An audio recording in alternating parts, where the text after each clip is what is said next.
Modern airplanes are made of sophisticated composite materials, designed and tested first on computers. Engineer Zvi Hashin understands how that came to be better than anyone. The first airplane, if you can call it that, was constructed by the brothers Wright. That airplane was made of canvas and metal sticks and wires. More than a decade later, wooden World War I airplanes flew over enemy troops. Over the next 2 decades, as they flew faster, they needed to be made of stronger, lighter material. The airplanes of World War II were made of aluminum. But the military, they want everything to be faster and stronger. In the 1970s, the American military developed new materials by mixing 2 components together: strong, lightweight carbon fibers and a lightweight polymer matrix.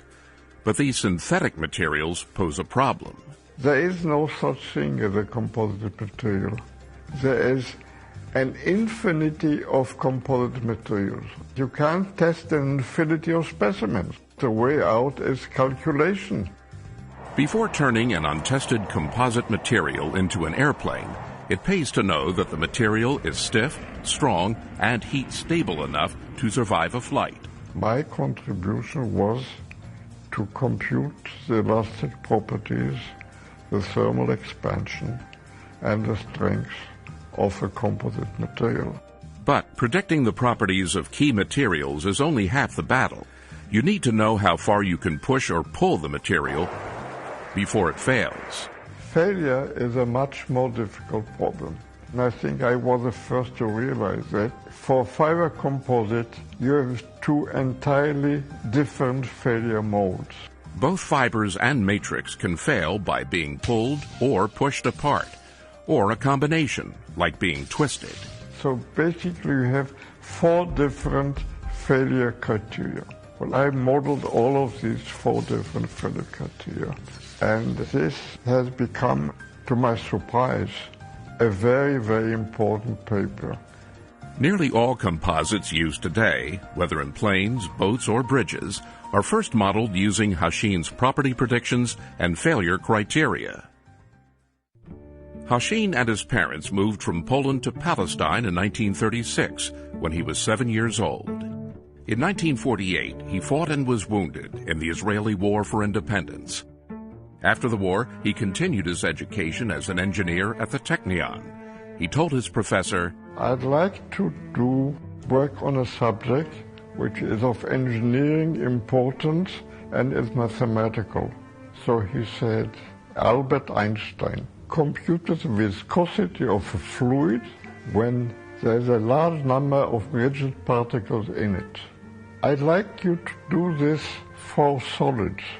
So that was my first work on composite materials. When Hashin wanted to do a PhD, his professor sent him to the Sorbonne in Paris. It was like a dream come true. I would have gone to Paris to wash dishes. He had to learn French along the way, but still earned his degree with distinction. Hashin married in 1959. He moved to Boston for a fellowship at Harvard, and then to the University of Pennsylvania, where he became a professor. After 10 years in the U.S., the Hashins and their 3 children returned to Israel. In 1971, he started the Department of Solid Mechanics, Materials, and Structures at Tel Aviv University. Having been recognized for solving big problems over several decades, Hashin has advice for people interested in doing the same. First of all, it helps to have talent. But that's not enough. You have to put a lot of energy in this. It means you try again and you try again, you try again. You need a lot of perseverance. You need a lot of imagination. All these things put together, and you get some results.